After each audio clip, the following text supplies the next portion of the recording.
All right, so I was trying to decide to the cloud or to the computer. All right, well, welcome. So my name is Cindy Flom Meland, and I am, let me pull my slides up so you can see my title slide here. I'm a faculty member at the University of North Dakota, and I am serve as Director of Clinical Education as well. And then also am currently president of the APTA North Dakota. So I kind of feel like I'm here a little bit more with that hat on my head. So I put that virtual background behind my speaking head that you may be looking at. But glad to be here, happy to be here, and honored. So thank you for the invitation from the North Dakota APTA North Dakota Student Special Interest Group for asking me to come and present and talk a little bit about engagement and leadership. So my talk is not a research-based talk. It's a matter of helping to see what you guys are doing to be engaged, help you find ways to be engaged, and to see kind of where you're at from a leadership standpoint. Do you see yourself as a leader? Do you not? And just having some conversations about it in that way. My hope, my wish is that we were together in person, sitting down in one of the rooms in our building here. I think we're all kind of a little tired of Zoom throughout this whole pandemic, but glad to have the technology so we can still be together today. So if you have questions throughout, just feel free to interrupt me. I would like it to be interactive. That would be great. And we'll have some time for questions at the end as well. These are the objectives that I hope to have us cover while we're visiting and sharing today. And you can read them, but basically looking at different methods to how you can get engaged in the profession, some ways that you can grow as a leader, and then hopefully come away from, okay, what are some goals I can set? What are some steps that I can take to be engaged and look at leadership roles in the future, okay? So what I would like to do first is I've got a couple polls that I'd like you to take. So let me go ahead and get those set up. And they're anonymous, and I know it's a small crowd, so you're still anonymous, I promise you that. Okay, so here's the first one, and just want you to, do you see yourself as a leader? The single response.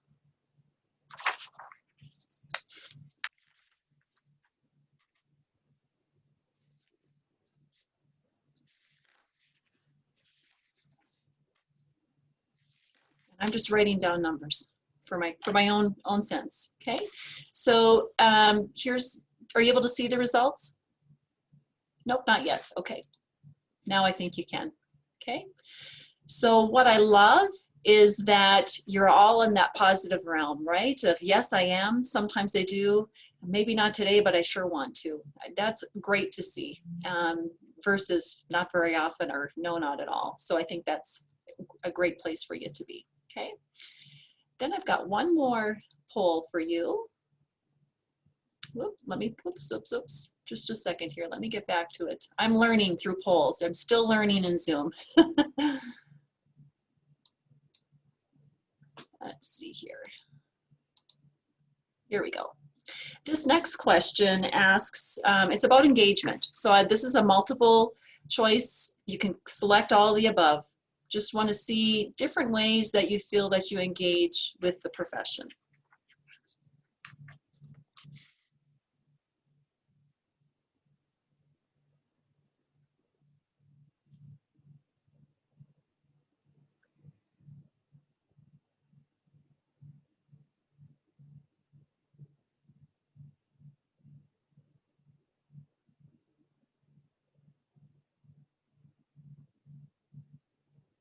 Again, excellent. So no one's saying no. You're all members. I had a chance to take a peek at the participant list. Everyone was a member.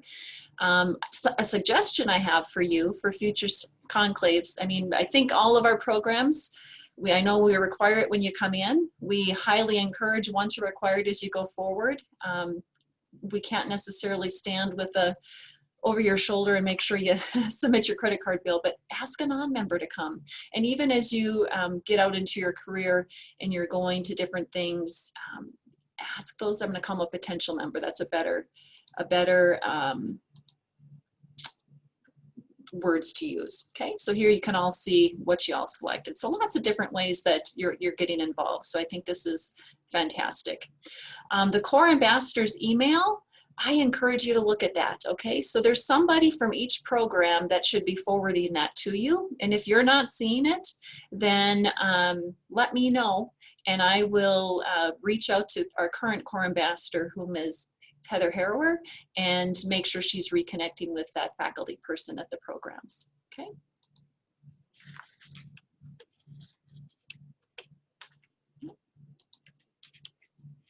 And take you on a little bit of my journey. So yeah, this is an old picture. I'm a PT graduate of 1991 from UND. And this was our class picture that was taken in the fall of 1990 prior to us going out to our 3 6-week clinical experiences. So I come from the Bachelor of Physical Therapy entry-level days. And if you would have asked me, you know, it'll be 30 years next May when I graduated, if I'd be sitting in the seat I am today, serving as president of this association, I think I probably would have laughed in your face. You know, you don't know what opportunities that are going to come your way when we're in different places in our life. How my whole journey of getting engaged and getting involved in leadership and seeing myself as a leader truly, though, did start when I was a student. And, you know, back in that day, we didn't have social media, we didn't have cell phones, I didn't have a computer. I wrote my final paper, which I think is funny when I was thinking about this, on a Smith Corona typewriter, which here we are in the coronavirus. So lots have changed in 30 years. But what was still in existence back then was the APTA, was the opportunity to go to conferences. And we had that offered to us just as an idea of something we could do as a student. And I wasn't a student rep. I honestly don't remember if we had them back then. I'm pretty sure the association did, but I honestly don't know. But I did go to annual conference, which I think is kind of funny because people that know me well, outside of the classroom, I'm very much an introvert. You put me in a room of people I don't know, I become a wallflower. So for me to go to a conference by myself, in California is where it was. I'm kind of like, I'm not sure, something got in me and made me go. But I'm so glad I did, because that is where I really got the APTA bite. I was able to attend part of the House of Delegates. I went to education sessions. And what I really remember being in awe of is being at the opening ceremonies reception and being in a huge ballroom and being surrounded by people that love the profession of PT. And I really love the profession of PT, even as in between my first and second year of PT school. So that just got me to continue to look for opportunities. So in 92 is when I took my first position on what was then called the North Dakota Physical Therapy Association board as secretary. And that felt really safe to me, because I didn't really have to have a speaking voice. I just had to take copious notes. And I was just recently a PT student that time. I knew what it was like to take notes, and you all do that all the time. So you can relate to that. And anyway, then from there, just continue to find different positions within the association that were of interest or taught me different things about what the association was all about. So I was on the QA committee. I've served on the ethics committee. I was the member at large over 30,000, which is basically a representative on the board that represents people that are from large communities. And served as delegate, our chief delegate, for a number of years, and then came into the presidency role. And all of those opportunities came from continuing to want to learn more, and someone either tapping me on the shoulder or else me being interested in doing more. And also had some opportunities to work at a national level through the Academy of Neurologic PT and also the Academy of Physical Therapy Education. And again, sometimes those experiences sometimes they present themselves, and sometimes you go seeking after them. So again, just kind of keeping your eyes open and being willing to trying different things as you continue to move forward through your journey in PT. Okay, got a couple of polls for you. So you're going to need your phones, or you can go, I'm going to have you use your phone. So let me get this one activated. And what I would like you to do is just a single word response in terms of what does engagement mean to you? So I'll give you a moment to do that. And we'll hope this works.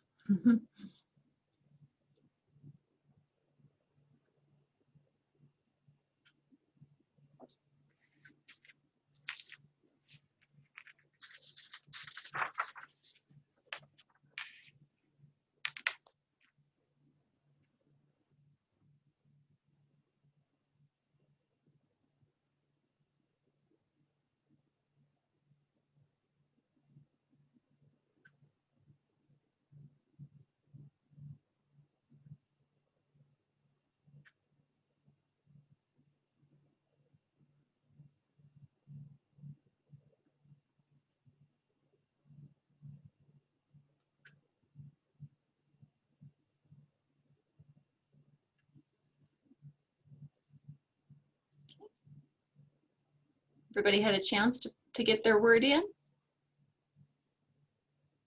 Okay, good.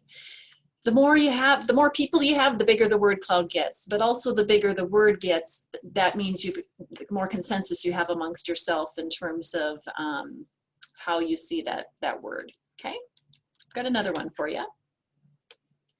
This one is in terms, what does leadership look like? So what I'd ask for you here is, what is a characteristic of a leader? What's a single word that you would use to describe that?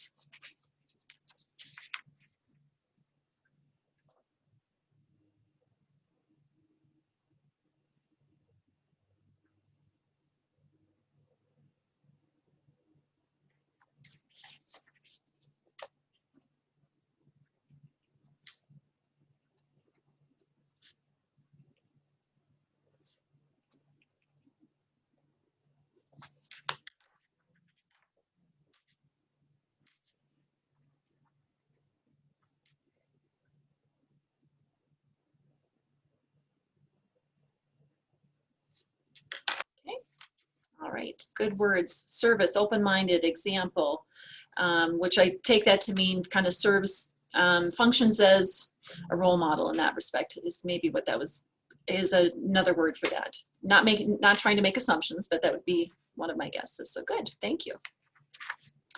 So some of you, maybe when I said the word engagement, and what do you think of when you hear that? Might have been thinking more of this, okay? I know we've had a lot of students in our program that have either been getting married or gotten engaged over the past 6 months. So not quite what I was meaning, but I thought that'd be kind of funny, so I included that in here. Lots of ways to be engaged. Some of you might be more comfortable being engaged in more of a larger setting, where again, you can either kind of sit within the crowd, or maybe you can present, or maybe you can ask questions or engage with someone next to you. Some of you may prefer more of a smaller type group to be able to get engaged in, and or all of the other things that you clicked off that poll. Reading a journal, taking participation in the flash action strategy, what have you. The thing that we all have to keep in mind, and I know this image shows up a little bit blurry, but it ties right into what Justin was talking to you all about in his opening session in terms of burnout. Somehow we have to figure out how to manage all of this. And yes, you have to start to learn how to manage that as a student, and then continue that as you become a professional. And through the different times of your life, that work-life balance is going to look different and maybe more challenging. And my words of advice would be, you've always got to put time in your day for yourself to be able to do something different than school, which is what you're all doing right now. And I've told my students in a class that I have with them, if you have to, put it in your planner, 30 minutes of me time, you know, doing something you like to do, read a book, go for a run, whatever it is that can rejuvenate your energy level, so you can work to prevent burnout from happening to you.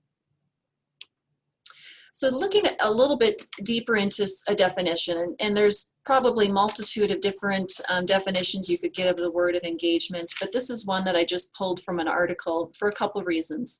One, it was one that came up and I liked it, and two, I loved the title of the journal. So it comes from the Journal of Happiness Studies, which I thought, you know what, that just fits in terms of what we're wanting to talk about in terms of keeping things positive. But you can see the definition that these authors have listed there on your screen. But a couple of key words that they pull out are vigor, dedication, and absorption. And within the article, they define vigor as high energy and mental resilience. And they define dedication as strongly involved in one's work with a sense of significance, enthusiasm, inspiration, pride, and challenge. And they defined absorption as fully concentrated and happily engrossed in one's work. And when I look at that, and when I look at the words and think about it, the other word that really comes to my mind is passion. And how I like to think about this, and I'm going to talk about it in a couple of different ways.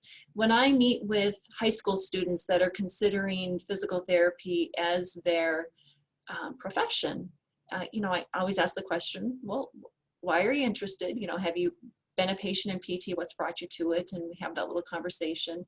And if they're kind of going back and forth between a couple of different professions, my advice to them is always, and there's usually parents in the room, sometimes pushing them to PT, sometimes not, but I really gear this conversation to the student. You've really got, what are you passionate about? Find your passion. And if you're able to find something that you really love to do, you're going to work very few days in your life. Okay, so the happier and the more passion you can have about what you're doing, your career is going to go fast. So yeah, I've been working for 30 years in PT, and I still sometimes feel like, oh my gosh, I just got out of school, but wait a minute, it's been 30 years. So it's just, I've had a lot of fun, and for all of us, that's going to look a little bit different. For you as PT and PTA students, it's challenging. You can be overwhelmed. You've got a ton of volume of information that you're learning. You're busy. You're learning for one test, and you've got another test the next week, what have you.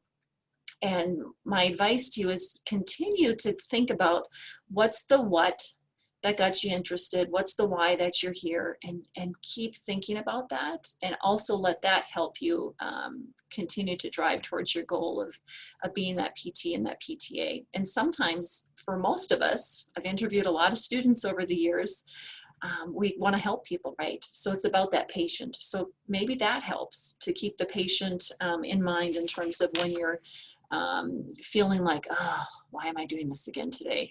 I'm tired, I'm feeling burnt out, what have you. The other thing I'd have you think about is what you'll probably find as you're keeping engaged within your studies and within the profession, that there's going to be opportunities that might present yourself, and they may or may not either directly or indirectly feel like or end up putting yourself in a position of leadership. Okay, all of us are leaders, right, in some shape or form in terms of what we do. For some of us, that might be scary. Oh gosh, I don't want to be a leader. I don't really get that. None of you said that, but some people may. And the thing I want to have us all think about there is try to keep that fear at bay, and don't let what can be referred to as the imposter syndrome get you down. Okay, there's the link on the right is a article that was put in the Pulse blog, written by a student back in 2017, and it was called Imposter Syndrome, and it's a great article. And then the link on your left side is a podcast of this same young man. However, it was recorded in 2019, and he was then a new young professional being interviewed by somebody talking about his article and the imposter syndrome, and just trying to kind of keep that in check. So sometimes there's situations we get into, and it can be school, it can be a leadership position, it can be whatever, where you're feeling like, oh my gosh, everyone else around me knows what they're doing and I don't know what I'm doing, or I don't belong here. So I'm wondering if any of you have ever felt that in your time in PT school. Okay. I'm seeing some head nods of those of you that I see your faces. If the others want to use a thumbs up or hands, thumbs down, it works too. Okay. And I have felt it too. So I was at one time the co-chair of the academic co-chair of a clinical education group within a special interest group. And it was one of the first times I had to get up at our meeting. It's a national conference, upwards of about 300 people in the room. And I was like, shaking in my boots. How did I get here? What am I doing? Those kinds of things. So it can happen at any time. And then you just got to put that positive self-talk, easier said than done, I know, in your head, and recognize, I'm going to speak to you specifically as a PT or or a PTA student. You all deserve to be here, right? You did the rigor, you did the work to earn the seat that you're in, and yeah, you deserve to be here. Some days we might not have great days, the test might not go as well as we would hope, but look at that as an opportunity to learn. What do you have to learn from that to do better the next time? So again, just working to continue to hold any of those feelings at bay as you can.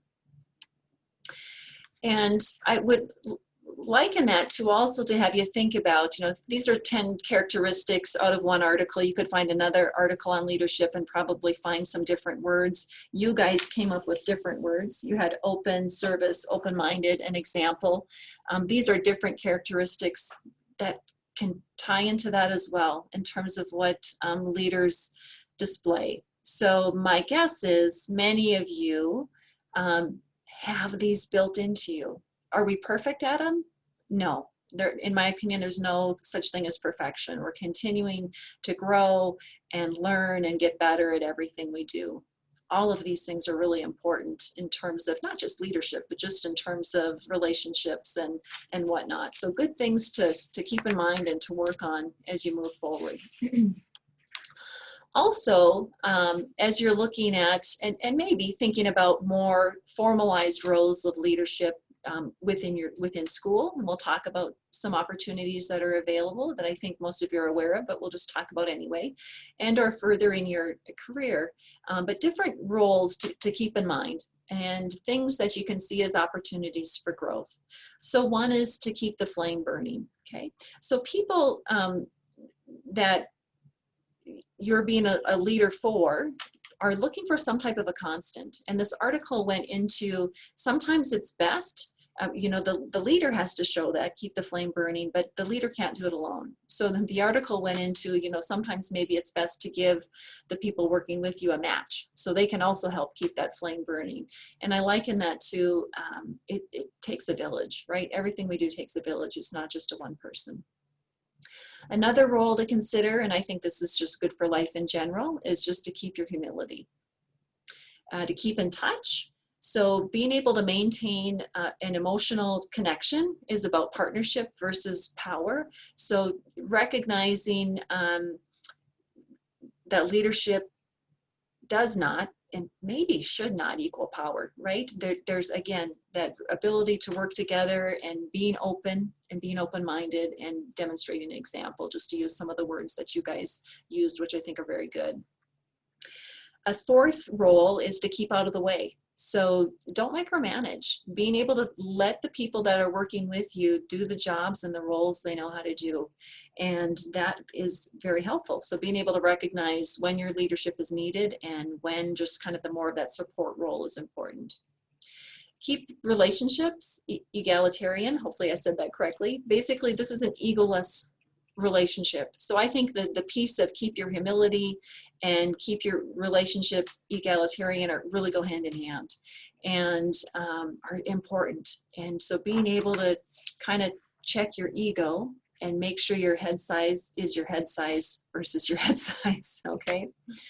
And keep your promises. So if you tell people that are working with you that you're going to do something, you want to make sure that you do it. And if you don't, then own it and apologize. I think that can go a long way for all of us, not only in leadership positions, but just in life general and relationships as well. So these next several slides come from things I found from the APTA website related to student involvement. And I think on the third or fourth slide in, it'll show the breadcrumbs, so to speak, that I followed to find it. But there's so many ways that you can get involved as students. And I'm going to speak specific to the APTA. And my guess is some of you are doing it. So the ability to take action. So that's through the legislative and advocacy part. And there's an action app that you can all download onto your phone, or you can do it off the website as well. And again, just curious, and how many of you have been taken part in a legislative piece? Is your time in a PT school? First year students maybe haven't had the opportunity yet. Has anybody else? I've attended the advocacy dinners the last Awesome. 2 years. Awesome. Good. Okay. Well, our students learn about, and my guess is in all of your programs, you'll learn a little bit about advocacy, and we have them download the app. And normally the flash action strategy is more related to actually having you take action. Okay. So earlier this week was the 2020 flash action strategy, which dealt with the PT PAC, which is the Political Action Committee through the APTA. They raise funds and they lobby for us and lobby for our patients at Capitol Hill. And so part of their piece this year was due to the fact that it's an election year, wanting to introduce students to why that committee is important, and asking students to get involved and be a part of that, and they're looking for donations, but it's not like they were looking for you to donate a ton of money. Justin talked about student debt. We all know that exists, but part of it was just education. So they were happy to receive $1 of a donation. So hopefully some of you participated in that earlier this week as well. They had a pep rally on the 14th in the evening that I listened on Facebook Live, which was fun to listen to. The national advocacy dinners that I believe was Alex that mentioned, last spring, they all kind of, COVID got in the way of that. So I know the University of Mary has one planned this fall, and hopefully we're able to hold those dinners more like we used to in the future. Okay, typically they're held across the campuses and arranged by your student representatives. Some of you may have an opportunity to have a legislator visit your program, and those of you in Bismarck, it's a little bit easier for the state legislators just because of proximity, and some years that might not feel like, well, we don't really deal with them so much, but yes, we do sometimes. So this year, moving forward into our legislative session, we will have a couple of bills that our association is bringing forward to help, I would call it advance the practice of PT. It just bringing some opportunities for us. Being able to be a primary entry care provider with WSI. So patients that are injured on the job wouldn't necessarily need to see a physician first, could come and see us. And so it's a direct access, direct reimbursement piece there, which we do have in our Practice Act, but just changing some language in the WSI language, and then looking at imaging as well. So some things that we're doing. State Legislative Day, hoping that we can host this again in Bismarck this next spring. I'm not sure what the legislative session is going to look like yet. If it's all virtual, we'll have to see. But we did do that 2 years ago, and it was well received by the legislators. And we had people really from all over the state that came and participated to put it on. And so certainly open to students to help out with that also. Okay. Some more formal opportunities, the Corps Ambassador, we'll talk about that a little bit later. And then there's a student assembly. I'm not sure if you guys are aware of that, but there is a leadership group of students that are voted in and take part in, but there's also committee projects that you as can participate in, and student special interest groups, which this is why we're here today. Okay. Some formal opportunities, and again, in the last six months and even moving forward into next year, this all looks a little bit different with everything virtual. But when CSM is in person, there's typically a lot of students from the surrounding area normally where that's being held, and others that can come that help and serve as door monitors and used to be stampers of booklets. Now that's all done scanned electronically now. But an opportunity just to meet people and network, meet other students. And then also students have the opportunity to serve as an usher in the APTA House of Delegates. And we have had students from North Dakota that have participated and have really had a great time. And usually they won't take multiple students for that from one state. It's usually one student per state, and yet they don't take, there's, I think, usually about 25 students that help with that. The House of Delegates this year in 2020, of course, was held virtually. Next year, it's being held in September. I'm hoping we have figured out how to function a little differently with COVID by that time, so we can do it in person with it being our centennial year next year. Conferences and events, you're doing that today. So good for you for doing that. Just encourage you to look for those opportunities in the future as well. And coming up soon is the PT Day of Service, which I typically for the programs in North Dakota and with Northland tends to be more it's student driven. So great opportunity to get involved, okay? Some other quick connections that are listed as well, and with some all of those had time things behind it. So I kind of laugh at this. These aren't my minutes put in; they're the minutes that I pull off the website. The 1 to 5 minutes on social media. How many of you only spend 1 to 5 minutes on social media when you go out there? My guess is probably not too many, myself included, because you kind of get sucked in with what you're finding, which can be good and bad. Okay. All right, so there is the way to find it. You also probably in their search box could just type in student involvement and be able to come up with, it's about an 8-page document where I pulled this information from, okay? Some leadership opportunities in the state, and these have been shared with you before, but I'm just going to highlight them because 2 of them have applications coming up, and Holly mentioned this at the opening prior to Justin starting to speak. So, and Britta asked me to cover this too, is the SIG leadership. It's an annual turnover of student leaders, and so the applications are due the end of this year. Maybe Alex, you can tell us when they're going to come available, because that I don't have the answer to. They'll be due December 31st, and then they Kaiser, do you remember when they're available? Yeah. Do you know when they're available? Oh, sorry. We just talked about it too in our last meeting, and I can't remember what we said, but I can go look it up quick and let you know at the end here. So go look. Perfect. And then obviously I know you guys are do a great job of getting that information out to students as well. So great opportunity to do a little step up in a leadership role, and the team this year has done a great job, so kudos to you guys. Each program has class representatives, so I think you're all familiar with that. Again, another opportunity to get involved. And the core ambassador. So this is and there's one from each state. So, and we have had a core ambassador from each program in our state at this point, which is fantastic.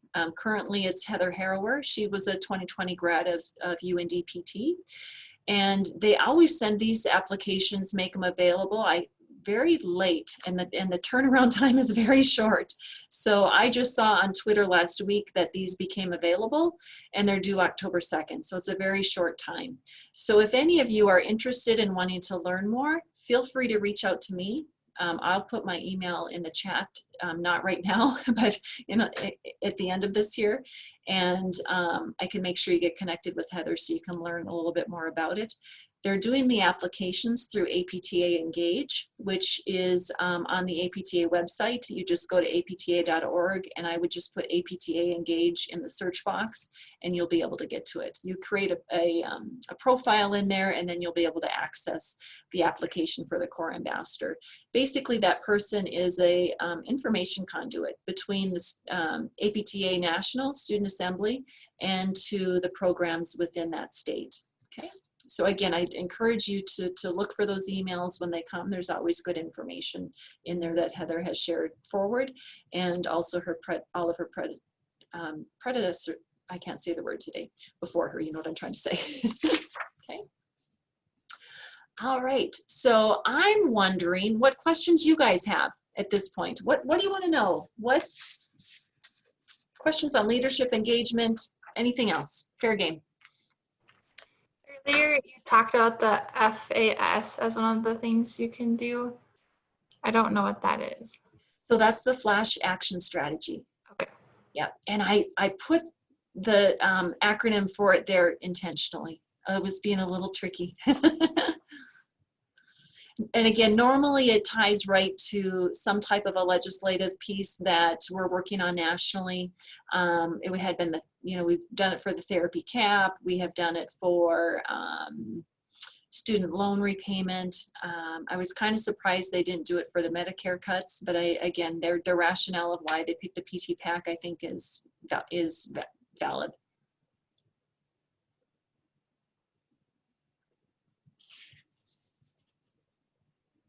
Other questions?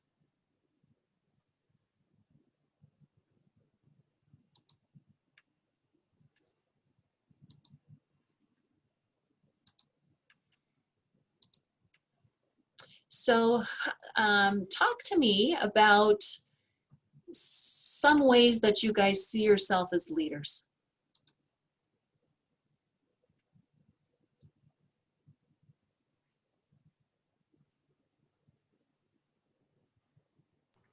And you all can go ahead and unmute yourself and just chime on in. Yeah.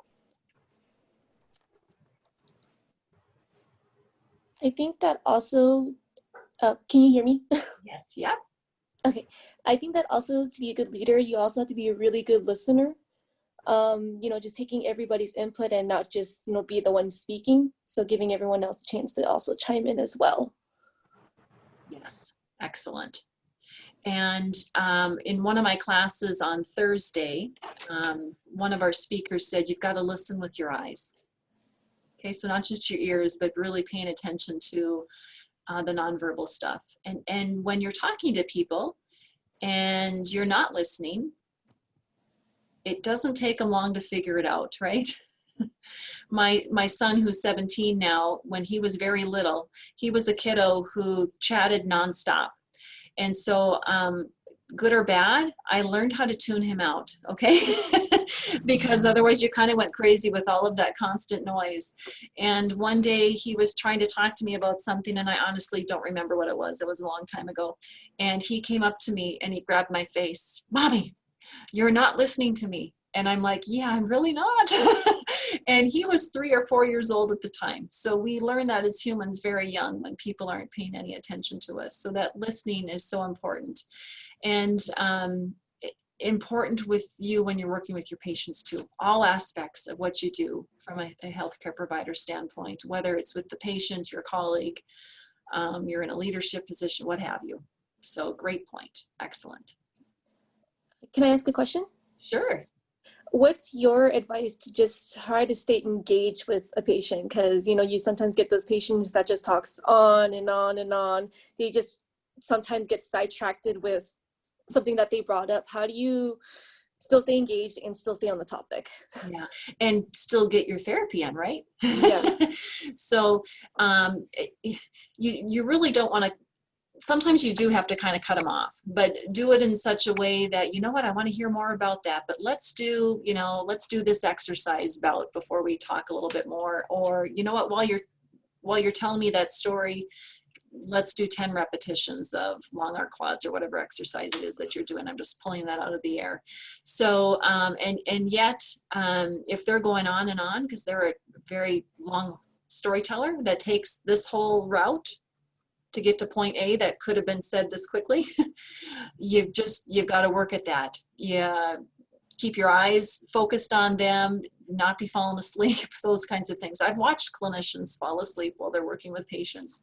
Yeah, watching facial expressions. That should not happen. You got to figure out how to stay engaged. And if you've got other stuff going on in your head, you've got to kind of check that at the door. So when you're with that patient, they are the most important thing that you're doing right now. Okay. Thank you. You're welcome.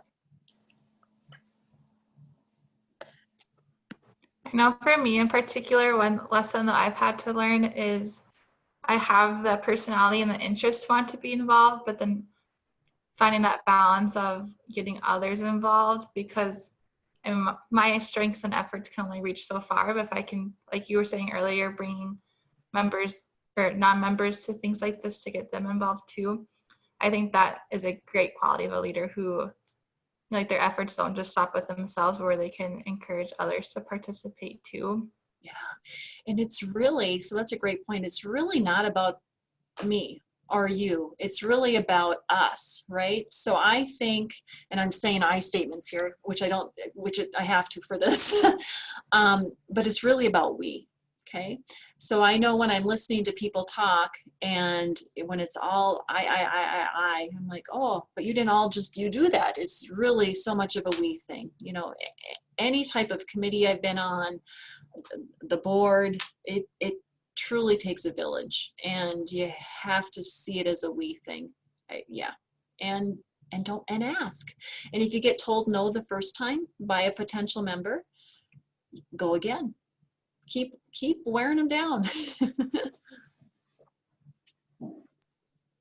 So I guess a personal story for me is kind of like Cindy was talking about earlier. I'm also would call myself an introvert, and I'm usually not super outspoken, and kind of like I'd call myself more of like a leader behind the scenes. Like I'd rather do than kind of speak in front of everyone. But pretty early in my first year, kind of even before we all knew each other, I was elected class president. And it's actually been a good opportunity for me to kind of grow in that aspect, kind of, you know, pushing myself out of my comfort zone a little bit.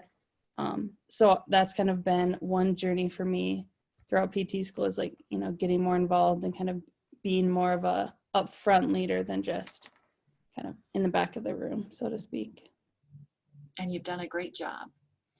So one thing that Rachel said that I share with clinical instructors when I teach a CI credentialing course is in helping them work with students in the clinic. If you think of a bullseye, okay, and the bullseye is your comfort zone, and then each ring, things get a little less comfortable. So that job as a CI, our job as wanting to grow as a leader, is to push outside of each of those rings, but don't go to the fifth ring out, first time out, versus just the first ring.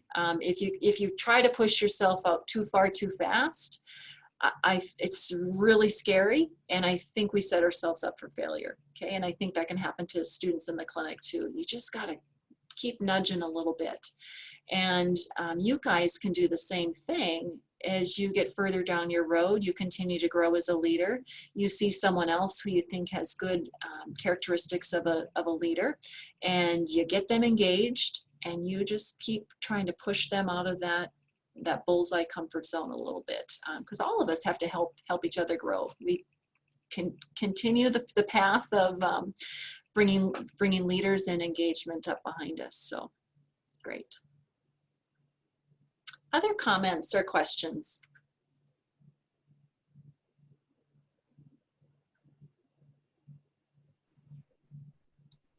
So for those of you who are class presidents and a part of other committees, how has that, kind of going back to the earlier talk about burnout, how has that helped you stay away from the burnout effect?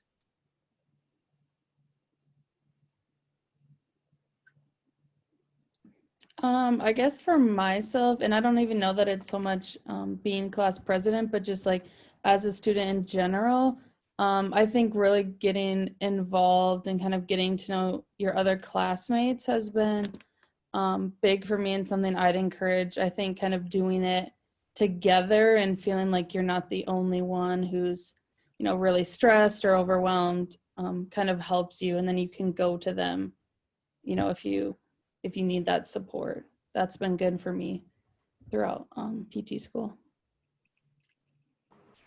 Yeah, and I think I would just add to that. I always tell, especially first year students, that your first priority is that you are a student, because in order to become the best clinician after you graduate, you have to be a good student in the process. But that doesn't mean you can't be involved in other things. And I certainly think all the involvement that I've had has made me a better student, because I've had to be better with my time management. I had to grow in my communication skills. I've had to like significantly grow in my critical thinking and decision making, which, you know, like those things might be worked on like on committees and things of that sort, but then they carry over when I'm in front of a patient, because I can just think quicker. I'm better with my time management. So it certainly is a lot, and you have to like know what your strengths and weaknesses are, and be willing to work, or be willing to reach out to others when you do have a lot on your plate, but it's very capable of handling both.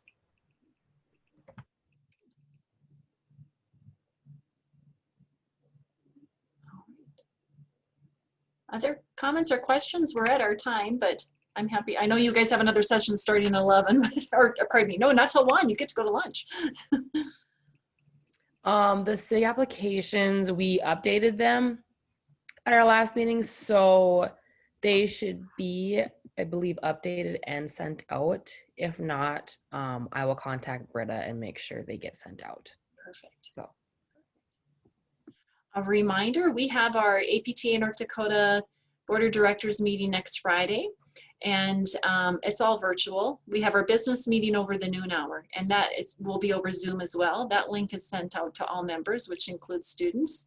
Highly encourage you to come and listen and be able to hear a little bit more. So Alex, are you going to be spending the day with us or part of the day? I think Renee will be, but yeah. Okay. All right. Perfect. You were nodding, so you're like, she knows about this. Good for you. Okay. Well, thank you all for being a part of this session, and I've left my email address in the chat, so certainly feel free to reach out. The one last thing I do want to say before I go is when you get out there and you join the real world and you're like, oh, I think I want to get involved, where do I go?